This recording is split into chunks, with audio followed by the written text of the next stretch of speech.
Selamat malam, saudara-saudari dalam Yesus Kristus. Selamat bertemu kembali dalam renungan malam.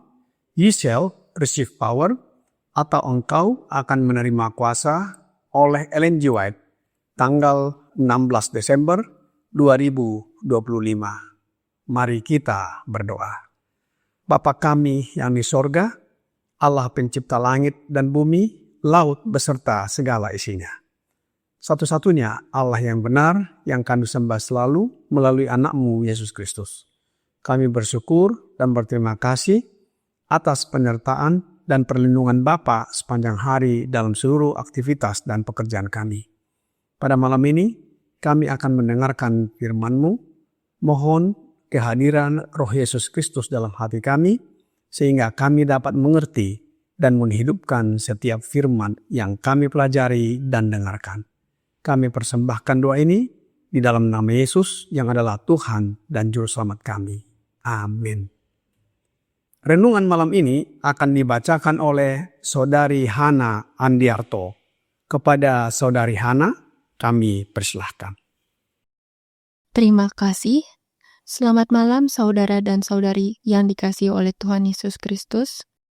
Pada malam hari ini, tanggal 16 Desember 2025, renungan malam kita berjudul Sebuah Bara yang Dicabut dari Api. Ayat intinya terdapat di dalam Kitab Zakariat pasal 3 ayat 2. Lalu berkatalah malaikat Tuhan kepada iblis itu, Tuhan kiranya menghardik engkau, hai iblis. Tuhan yang memilih Yerusalem, kiranya menghardik engkau. Bukankah dia ini puntung yang telah ditarik dari api? Yesus berbicara tentang umatnya sebagai bara yang dicabut dari api. Dan setan memahami apa artinya ini. Penderitaan tidak terbatas anak Allah di Getsemani dan di Kalvari ditanggung agar ia dapat menyelamatkan umatnya dari kuasa si jahat. Pekerjaan Yesus untuk keselamatan jiwa-jiwa yang binasa, seolah-olah ia mengulurkan tangannya ke dalam api untuk menyelamatkan mereka. Yosua yang mewakili umat Allah, mengenakan pakaian kotor dan berdiri di hadapan malaikat. Tetapi ketika umat bertobat di hadapan Allah karena pelanggaran hukumnya, dan mengulurkan tangan dengan iman untuk meraih kebenaran Kristus, Yesus berkata, tanggalkanlah pakaian kotor mereka, dan pakaikanlah mereka pakaian baru. Lihat Kitab Zakariat pasal 3 ayat 4. Hanya melalui kebenaran Kristuslah kita dimampukan untuk menuruti hukum. Mereka yang menyembah Allah dengan tulus dan jujur dan merendahkan jiwa mereka di hadapannya, seperti pada hari pendamaian yang agung, akan membasuh jubah karakter mereka dan membuatnya putih dalam darah anak domba. Setan berusaha untuk mengikat pikiran manusia dengan tipu daya, sehingga manusia tidak akan bertobat dan percaya, agar mereka dapat melepaskan pakaian kotor mereka. Mengapa kamu berpegang teguh pada kekurangan karaktermu yang menyedihkan, dan dengan demikian menghalangi jalan, sehingga Yesus tidak dapat bekerja untuk kepentinganmu? Selama masa kesusahan, posisi umat Allah akan serupa dengan posisi Yosua. Mereka tidak akan mengabaikan pekerjaan yang sedang berlangsung di sorga untuk mereka. Mereka akan menyadari bahwa dosa tercatat atas nama mereka. Tetapi mereka juga akan tahu bahwa dosa semua orang yang bertobat dan berpegang pada jasa Kristus akan dihapuskan. Mereka yang telah menunjukkan pertobatan sejati atas dosa Dan dengan iman yang hidup di dalam Kristus menurut kepada perintah-perintah Allah, nama mereka akan tetap tercatat dalam kitab kehidupan, dan mereka akan diakui di hadapan Bapa dan di hadapan para malaikat kudus. Yesus akan berkata, "Mereka adalah milikku, aku telah menebus mereka dengan darahku sendiri." Dikutip dari The Signs of the Times, 2 Juni 1890. Kiranya Tuhan Yesus memberkati. Terima kasih atas penata layanan Saudari Hana. Tuhan Yesus memberkati. Saudara-saudari dalam Yesus Kristus, renungan malam ini berjudul sebuah bara yang dicabut dari api. Ayat inti terdapat di dalam Zakaria 3 ayat 2. Demikian firman Tuhan. Lalu berkatalah malaikat Tuhan kepada iblis itu, Tuhan kiranya menghardik engkau, hai iblis. Tuhan yang memilih Yerusalem, kiranya menghardik engkau. Bukankah dia ini puntung yang telah ditarik dari api? Zakaria 3 ayat 2 ini adalah bagian dari perikop tentang nubuatan di mana Nabi Zakaria dibawa untuk melihat setan yang pekerjaannya menuduh atau mendakwa. Dan juga pekerjaan Yesus Kristus dalam melawan setan yang adalah musuh umatnya. Umat Allah dalam nubuatan ini digambarkan sedang diadili. Yosua imam besar adalah perwakilan bangsa Israel yang mencari berkat bagi bangsanya yang sangat menderita. Sementara Yosua memohon di hadapan Allah, setan berdiri di sisi kanan Yosua sebagai musuhnya. Jika kita buka ayat sebelumnya, di dalam Zakaria 3 ayat 1, di mana menyatakan hal berikut ini. Kemudian ia memperlihatkan kepadaku imam besar Yosua berdiri di hadapan malaikat Tuhan, sedang iblis berdiri di sebelah kanannya untuk mendakwa dia. Di dalam ayat ini disebutkan malaikat Tuhan. Siapakah malaikat Tuhan yang dimaksudkan? Dan siapakah Tuhan dalam huruf besar? Bagi saudara-saudari yang sudah belajar, ini merupakan penyegaran. Bagi saudara-saudari yang baru belajar, ini merupakan pelajaran yang penting bagi kita. Mari kita lihat berikut ini sehingga lebih jelas kita dapat mengerti siapakah Tuhan dalam huruf besar. Di dalam Mazmur 83 ayat 19, supaya mereka tahu bahwa engkau sajalah yang bernama Tuhan, yang maha tinggi atas seluruh bumi. Di dalam ayat ini, Tuhan adalah nama Allah. Di dalam bahasa Ibrani disebutkan dengan Jehovah. Jadi Allah yang bernama Tuhan ini adalah tunggal dan tidak ada yang lain. Kita lanjutkan di dalam Yesaya 45 ayat 5. Akulah Tuhan dan tidak ada yang lain, kecuali aku tidak ada Allah. Aku telah mempersenjatai engkau, sekalipun engkau tidak mengenal aku.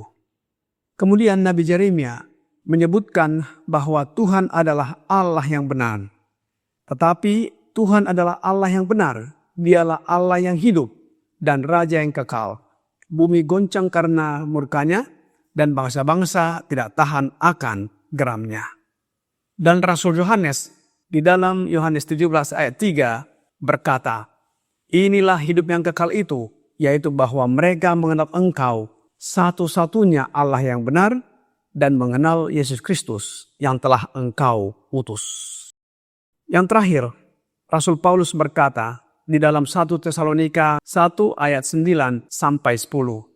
Sebab mereka sendiri bercerita tentang kami, bagaimana kamu sambut, dan bagaimana kamu berbalik dari berhala-berhala kepada Allah, untuk melayani Allah yang hidup dan yang benar, dan untuk menantikan kedatangan anaknya dari sorga, yang telah dibangkitkannya dari antara orang mati, yaitu Yesus yang menyelamatkan kita dari murka yang akan datang. Kita melihat bahwa satu-satunya Allah yang benar, yang bernama Tuhan, adalah Allah yang hidup, Allah yang maha tinggi, Allah yang benar, dan Raja yang kekal. Itulah sebabnya Musa menuliskan dalam Ulangan 6 ayat 4, Demikian bunyinya. Dengarlah hai orang Israel, Tuhan itu Allah kita, Tuhan itu Esa. Tuhan adalah Allah Bapa yang Esa dan Tunggal. Karena itu Musa menegaskan bahwa hanya Dia satu-satunya Allah. Malaikat Tuhan dalam Zakaria 3 ayat 1 adalah utusan Allah Bapa yang berbicara atas namanya, sehingga perkataannya dicatat sebagai perkataan Tuhan dan Allah. Bahkan disebut Allah Abraham, Ishak, dan Yakub. Allah yang dimaksud tersebut tidak lain adalah Allah Bapa. Mengapa sang malaikat tersebut disebut malaikat Tuhan, yaitu malaikat Allah Bapa atau utusan Allah Bapa? Nabi Musa menuliskan di dalam Keluaran 23 ayat 20 dan 21. Sesungguhnya aku mengutus seorang malaikat berjalan di depanmu untuk melindungi engkau di jalan dan untuk membawa engkau ke tempat yang telah kusediakan. Jagalah dirimu di hadapannya dan dengarkanlah perkataannya. Janganlah engkau mendurhaka kepadanya, sebab pelanggaranmu tidak akan diampuninya, sebab namaku ada di dalam dia. Jelas di sini kita lihat bahwa Tuhan adalah Allah Bapa yang berkata kepada Musa. Dia atau Allah Bapa mengutus seorang malaikat berjalan di depan bangsa Israel dalam tiang awan dan tiang api. Dan Tuhan, Allah Bapa, memberikan namanya di dalam malaikat tersebut. Karenanya, malaikat ini bukan utusan biasa. Dia adalah utusan Allah Bapa, sebab namanya ada di dalam dia. Lebih lanjut Alkitab berkata, di dalam Ibrani 1 ayat 2-4. Maka pada zaman akhir ini, Ia telah berbicara kepada kita dengan perantaraan anaknya, yang telah Ia tetapkan sebagai yang berhak menerima segala yang ada. Oleh Dia, Allah telah menjadikan alam semesta. Ia adalah cahaya kemuliaan Allah dan gambar wujud Allah, dan menopang segala yang ada dengan firman-Nya yang penuh kekuasaan. Dan setelah Ia selesai mengadakan penyucian dosa, Ia duduk di sebelah kanan yang maha besar, di tempat yang tinggi, jauh lebih tinggi daripada malaikat-malaikat, sama seperti nama yang dikaruniakan kepadanya jauh lebih indah daripada nama mereka. Jadi sesuai dengan ayat ini yang menyatakan bahwa malaikat atau utusan Allah Bapa ini adalah anak Allah, yaitu Yesus Kristus.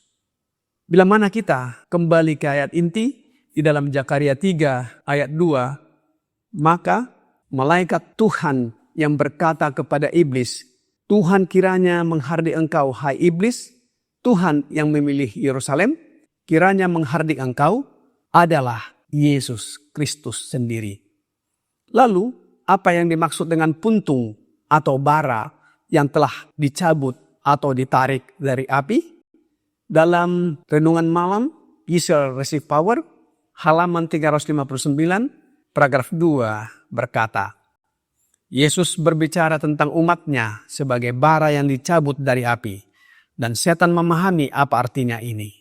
Penderitaan tidak terbatas anak Allah di Getsemani dan di Kalvari ditanggung agar ia dapat menyelamatkan umatnya dari kuasa si jahat.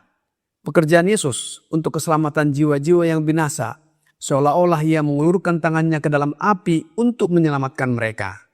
Yosua yang mewakili umat Allah mengenakan pakaian kotor dan berdiri di hadapan malaikat.